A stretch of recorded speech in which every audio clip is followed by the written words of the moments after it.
Semoga semua ahli keluarga Sion menerima banyak berkat Roh Kudus daripada Bapa dan Ibu Syurgawi melalui acara peringatan Hari Ibu Bapa Syurgawi 2023.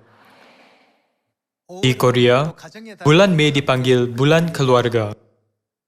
Dalam bulan keluarga ini, ada Hari Ibu Bapa, Hari Kanak-kanak, dan Hari Pasangan. Banyak ulang tahun yang berkaitan dengan keluarga disambut pada bulan Mei.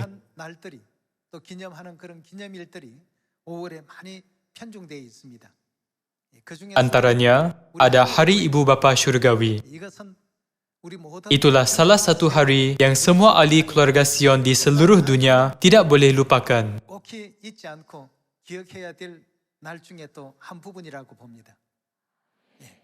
Hari Ibu Bapa Syurgawi ialah hari apabila Bapa memberitahu Ibu Syurgawi kepada anak-anak.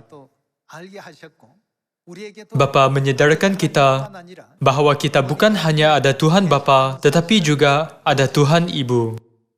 Bapa membuka mata rohani anak-anaknya yang jahil. Dulu, apabila kita buta secara rohani, kita tidak dapat melihat kebenaran ini. Namun, sekarang Tuhan membuka jalan bagi kita untuk melihat semuanya. Inilah bagaimana kita dapat menerima Bapa dan Ibu Syurgawi yang suci. Tuhan memberi semua anak Sion rahmat untuk impikan dan harapkan kerajaan syurga kekal yang ada Bapa dan Ibu Syurgawi bersama-sama.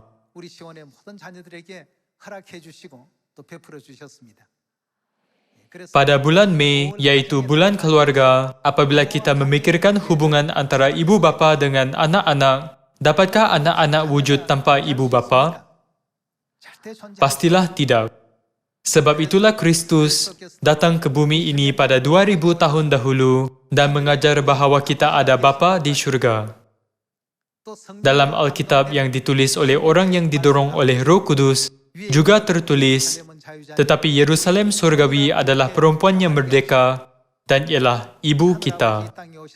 Bapa Syurgawi datang ke bumi ini dan menyatakan kebenaran Ibu Syurgawi yang tersembunyi di dunia kegelapan kepada seluruh dunia. Sekaranglah masa kemuliaan Bapa dan Ibu diisytiharkan oleh anak-anak mereka, yaitu penjaga-penjaga di Samaria dan sampai ke hujung bumi.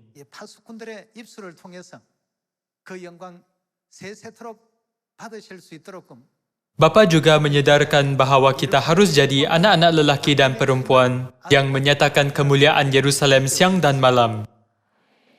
Jadi, hubungan antara Tuhan dengan kita, yaitu hubungan ibu bapa dengan anak-anak adalah sangat penting. Jika hubungan ini tidak ditubuhkan dengan betul, Anda atau saya tidak dapat menerima keselamatan. Kita dapat memahami kepentingannya apabila kita membaca buku Yohanes bab 13 ayat 1.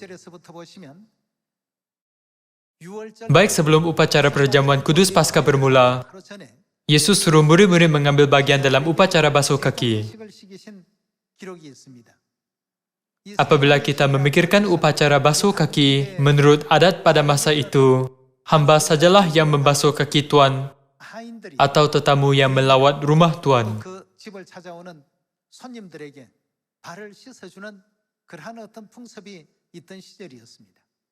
Inilah sesuatu yang hanya dibuat hamba. Namun, Yesus sendiri membasuh kaki murid-murid. Jadi, Petrus terkejut. Dia melihat hal ini secara fizikal tanpa memahami makna rohani di belakang. Dari sudut pandangan sosial dan adat, susah untuk memahami apa yang dibuat oleh Yesus. Murid-muridlah yang harus basuh kakinya. Jadi Petrus tidak dapat terima apabila Tuhan, guru semua manusia, membasuh kaki pendosa.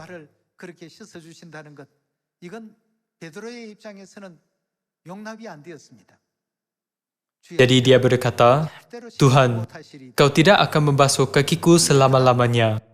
Namun, Yesus mengatakan apa yang sangat penting dan serius. Jikalau aku tidak membasuh engkau, engkau tidak mendapat bagian dalam aku. Maksudnya, apa akan terjadi? Petrus akan tiada kaitan dengan Yesus. Ada hubungan antara Tuhan dengan kita, yaitu hubungan ibu bapa dengan anak-anak. Namun, Tuhan berkata, "Jikalau aku tidak membasuh engkau, engkau tidak berkaitan dengan aku lagi." Sebab itulah Petrus terkejut. Dia tahu lebih baik daripada sesiapa pun bahwa jika dia tidak berkaitan dengan Tuhan, akhirnya dia akan ditinggalkan dan dibuang ke dalam hukuman kekal. Jadi Petrus berkata kepada Yesus, "Kalau begitu, Tuhan, jangan hanya kakiku, tetapi juga tangan dan kepalaku." Petrus betul-betul penuh semangat. Jika dia membuat sesuatu, dia membuat dengan sepenuh hati. Jika tidak, dia tidak melakukannya sepenuhnya. Dia berkata, "Engkau tidak boleh basuh kakiku." Yesus menjawab, "Jikalau aku tidak membasuh engkau, engkau tiada kaitan denganku." Jadi dia minta Yesus membasuh dia dari kepala sampai kaki. Petrus betul-betul ada kasih yang terbesar kepada Tuhan dan harapan untuk keselamatan antara murid-murid, bukan? Kalau begitu, mengenai hubungan antara Tuhan Bapa dengan kita, banyak orang di seluruh dunia sudah tahu. Semua orang yang mempercayai Tuhan memanggilnya Bapa. Namun, dapatkah kita diselamatkan dengan hubungan itu sahaja? Tidak. Melalui apakah Tuhan memberitahu kita prinsip ini? Bukankah melalui sejarah keluarga Abraham, Eliezer, Ishmael, dan Ishak muncul dalam sejarah keluarga Abraham? Adakah Eliezer menerima warisan? Bukankah Tuhan berkata, "Orang ini tidak akan menjadi warismu"? Tuhan berkata, "Haruslah anak kandunganmu menjadi waris." Memandangkan sebelah bapa atau sebelah ibu Eliezer pun tidak kaitan dengan Abraham, Tuhan menolak dia. Memandangkan Abraham tiada anak, apakah yang dia buat? Dia bersusah hati dan berfikir, "Hartaku harus diberi kepada siapa?" Tuhan memang berkata, "Anak kandunganmu lah yang menjadi warismu." Sarah sudah sangat tua dan tidak dapat beranak. Jadi, Abraham mendapatkan seorang anak lelaki yang bernama Ishmael melalui Hagar, yaitu hambar perempuan Sarah. Kalau begitu, apakah hubungan Ishmael dengan Abraham? Adakah mereka mempunyai hubungan? Mereka ada hubungan bapa dengan anak. Namun, apakah masalahnya? Tuhan berkata, "Ishmael juga tidak boleh menjadi warismu," dan menolaknya. Tuhan berkata sejelasnya, "Seorang anak kandungmu akan menjadi warismu." Namun, Tuhan memberitahu dia satu syarat lagi yang harus dipenuhi. Anak itu bukan harus ada hubungan dengan bapa saja. Dia juga harus ada hubungan dengan ibu. Dan barulah dia dapat menjadi waris yang Tuhan inginkan. Jadi Tuhan berkata, haruslah Sarah yang merdeka melahirkan anak, barulah dia boleh menjadi warismu. Pada masa itu, Sarah sudah terlalu tua untuk beranak. Namun, melalui maha kuasa dan janji Tuhan, Sarah melahirkan seorang anak dan Abraham menamakannya Ishak, bukan?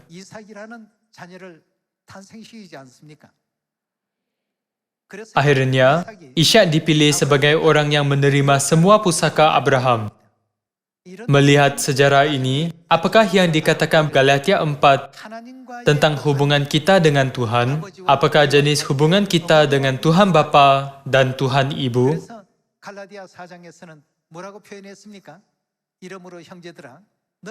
Jadi ya tertulis, "Dan kamu, saudara-saudara, kamu semua seperti Ishak adalah anak-anak janji." Bukan?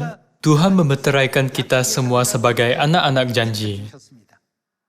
Kita ialah anak Tuhan Bapa dan Tuhan Ibu yang sudah lama dicari-cari oleh mereka. Kita semua diakui sebagai anak janji yang mempercayai kedua-dua Tuhan Bapa dan Tuhan Ibu, bukan? Apabila Yesus berkata kepada Petrus, "Kamu tidak mendapat bagian dalamku dan tiada kaitan denganku," Petrus sangat terkejut. Jika Tuhan juga berkata kepada kita, kamu tidak mendapat bagian dalamku, semua harapan kita, pengampunan dosa, keselamatan, dan bahkan kerajaan syurga pun akan berakhir. Kita tidak dapat harapkan apa-apa. Namun, Bapa kita ialah Tuhan yang merdeka, Ibu kita juga ialah Tuhan yang merdeka. Hanya apabila manusia menjadi anak Tuhan Bapa dan Tuhan Ibu, mereka dapat mengharapkan kerajaan syurga dan membayangkan kegembiraan keselamatan abadi. Bukan? Jadi, agar mengadakan hubungan dengan Tuhan Bapa dan Tuhan Ibu, apakah ajaran yang diberikan Tuhan kepada kita? Bukankah itu kebenaran Perjanjian Baru? Melalui kebenaran Perjanjian Baru, bagaimanakah hubungan kita dengan Tuhan? Dihubung-kaitkan. Dulu, apabila saya berkhutbah tentang hal ini, saya memberitahu Alision sebuah cerita. Mari kita fikir bersama-sama. Ada sebuah kerajaan semut. Di gunung dan padang sekeliling kita, ada banyak semut. Ada seorang raja di kerajaan semut yang cemerlang. Dia sangat berbudi, bersikap baik, tinggi badan, dan berotot kekar. Di dunia semut, raja ini layak dipanggil sebagai yang terbaik antara yang terbaik. Dia juga bijak, bersifat baik, dan berbuat baik untuk rakyat. Namun, adakah kita berkaitan dengan semut itu? Tidak kira betapa kacak atau cemerlang raja semut itu tidak berkaitan dengan kita. Mungkin dari segi luas, itu ada kesan dan pengaruh bagi kita. Namun, saya fikir Anda tidak memikirkan semut atau mempunyai 1% minat pun terhadapnya.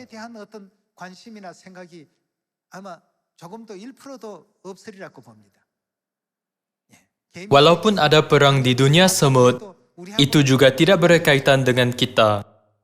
Begitulah rasa kita dalam kehidupan harian, bukan? Itu juga adalah sama apabila Tuhan melihat manusia. Menurut buku Ayub bab 35, sama ada manusia jahat atau benar, itu tidak berkaitan dengan Tuhan atau mempengaruhinya. Jika kita melihat seluruh alam semesta, planet bumi ini tidak penting. Seperti itu, kita juga tidak menganggap penting terhadap dunia semut. Namun, Tuhan berprihatin terhadap planet kecil ini. Tuhan mengasihani pendosa-pendosa yang tinggal di kota perlindungan ini dan berusaha demi keselamatan kita untuk masa yang lama sampai badan mereka rosak. Dan Tuhan membuat apa terhadap hubungan kita dengannya? Tuhan menghubungkan kita dengannya. Dia menciptakan hubungan antara Dia dengan kita. Apakah jenis hubungan itu? Tuhan berkata, aku akan menjadi bapamu, dan kamu akan menjadi anak-anakku lelaki dan perempuan. Bukankah ini tertulis dalam buku 2 Korintus bab 6 ayat 18?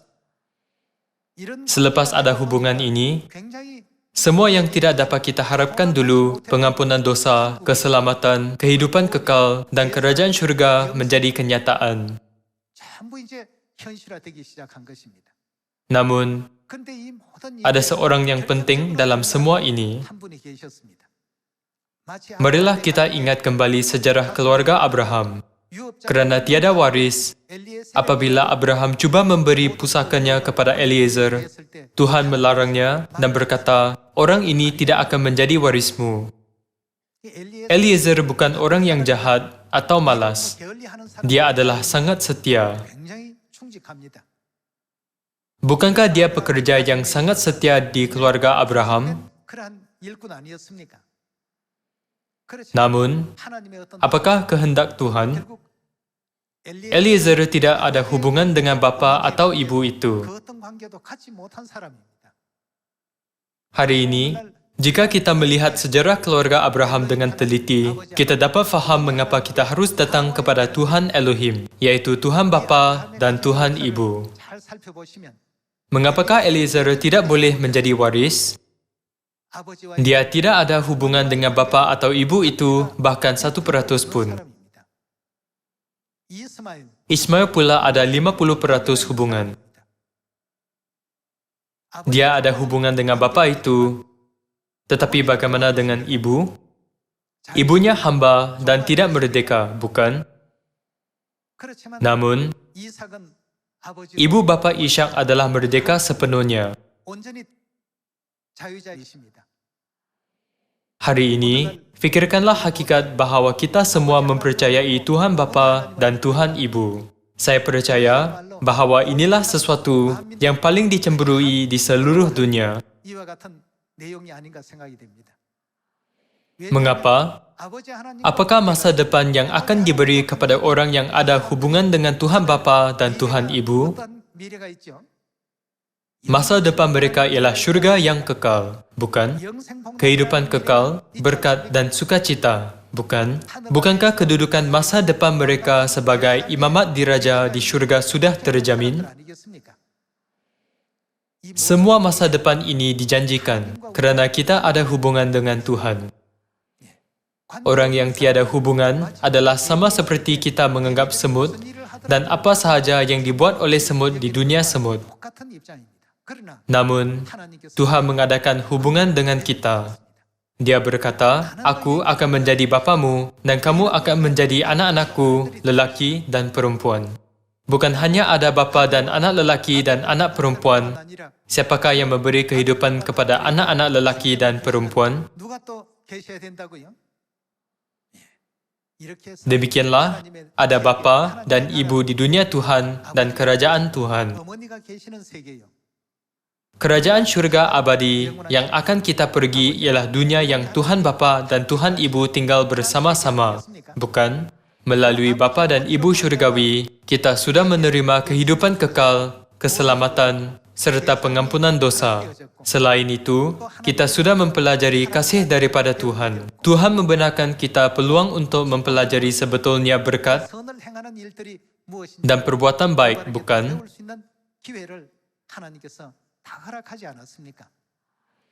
Jadi kehidupan kita hendaklah berbeza dengan kehidupan manusia di dunia ini. Kita ialah orang yang ada hubungan dengan Tuhan Bapa dan Tuhan Ibu. Tetapi manusia di dunia ini tiada hubungan seperti itu. Kita harus berbeza dengan mereka, ya? Agar semua orang di dunia memahami hubungan mereka dengan Ibu Bapa Syurgawi sebetulnya, kita sedang menginjil di Samaria dan sampai ke hujung bumi, bukan? Kita berdosa di syurga dan dibuang ke bumi ini. Namun, Bapa dan Ibu tidak berpaling daripada kita atau meninggalkan kita.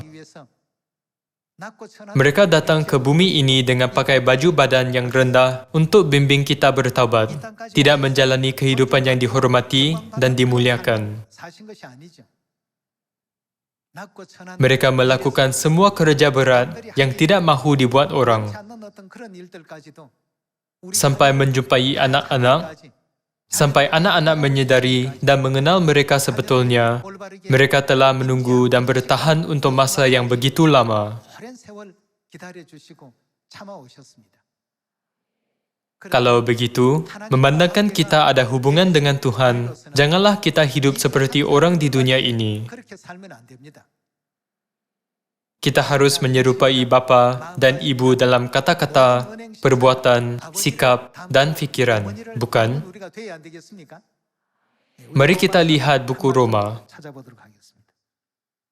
Mari kita lihat buku Roma, bab 15 ayat 4.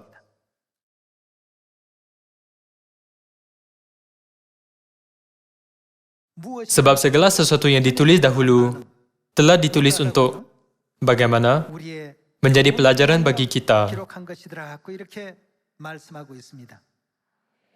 Fikirkanlah hubungan Ishak dengan ibu bapa di keluarga Abraham pada masa lalu. Bagaimana jika Ishak tiada hubungan yang betul dengan bapa dan ibunya? Walaupun Ishmael ada ibu bapanya, bagaimanakah hubungan itu? Dari sudut pandangan keselamatan, hubungan itu tidak betul. Tuhan ingin semua manusia beriman terhadap Bapa dan Ibu Syurgawi agar mereka semua dapat menerima warisan. Jadi, kita harus memberitakan kebenaran ini di Samaria dan sampai ke hujung bumi, bukan? Kita harus faham sebetulnya ajaran-ajaran yang dapat kita pelajari dari sejarah keluarga Abraham pada masa lalu.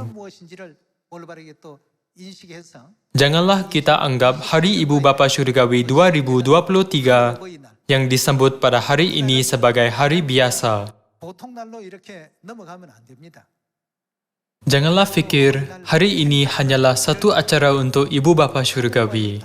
Inilah hari Tuhan menghubungkan syurga dan bumi. Di dunia syurgawi, bumi hanyalah titik kecil atau sebutir debu. Jika Tuhan tidak mengambil berat tentang kita, kita manusia bukanlah apa-apa. Namun, Dia mengasihani kita, berprihatin terhadap kita, dan mengadakan hubungan dengan kita agar kita ada hubungan dengannya. Jadi, marilah kita beri kemuliaan, kesyukuran, dan penghormatan kepada Bapa dan Ibu, bukan hanya pada bulan Mei ini tetapi selama-lamanya.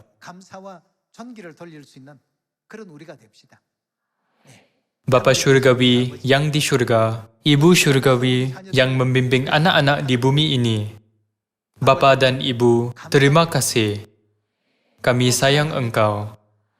Bapa dan Ibu, terimalah kemuliaan dan pujian abadi buat selama-lamanya. Saya harap hati kita, anak-anak, selalu memberi kemuliaan, kesyukuran dan penghormatan kepada mereka. Jika Tuhan berkata, "Aku tidak berkaitan denganmu," semuanya adalah sia-sia. Namun, Bapa dan Ibu telah menerima kita sebagai anak-anak lelaki dan perempuan mereka, dan bahkan menyediakan kedudukan imamat diraja di syurga untuk kita. Saya harap semua ahli keluarga Sion rajin berlari dalam perlumbaan iman, memikirkan syurga yang sudah dekat. Janganlah kita lupa untuk memberi kemuliaan, kesyukuran dan penghormatan kepada Bapa dan Ibu setiap hari kerana menjadikan kita anak-anak. Dengan harap anda telah banyak dirahmati, saya tamatkan khutbah hari ini. Terima kasih, Tuhan memberkati anda.